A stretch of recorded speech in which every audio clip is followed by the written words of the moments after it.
Ukraine's future is our future.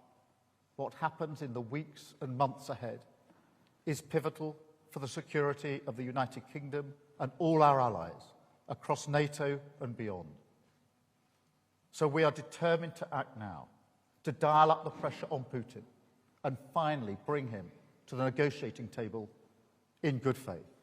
And we have to apply pressure not only to Rosneft and Lukoil, but to all Russian oil companies like Surgutneftegaz and others, and to the shadow fleet and its infrastructure, and to Russia's oil terminals. And we have to implement all we have discussed today about the Russia's shadow fleet. Peace is born from pressure on the aggressor, and that is what we must continue to do. Thank you. The sanctions that the US has placed against Russia's largest oil companies will starve them of revenue and significantly increase the pressure on Putin to come to the negotiating table.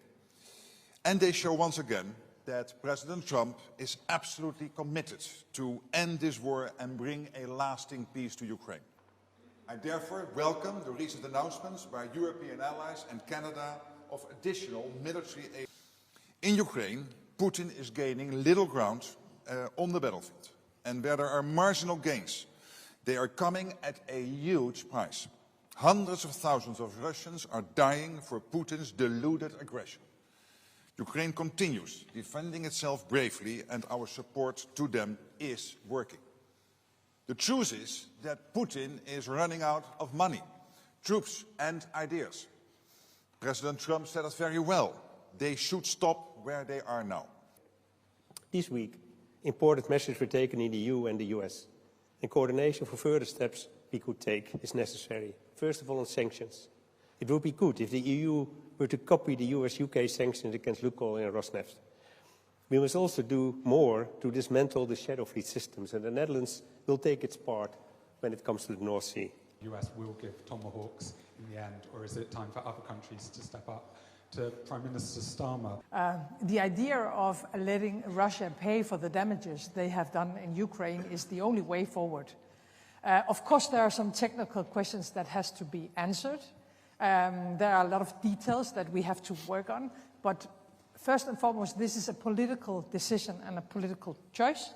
I support the idea totally, and I think we have to work in a way that we have a solution before Christmas Eve, so we are able to ensure that we can finance Ukraine for the next years. APT, or in good Dutch. Sorry, I thought it was to reply on what you were asked for. No. My apologies. Sorry, of course.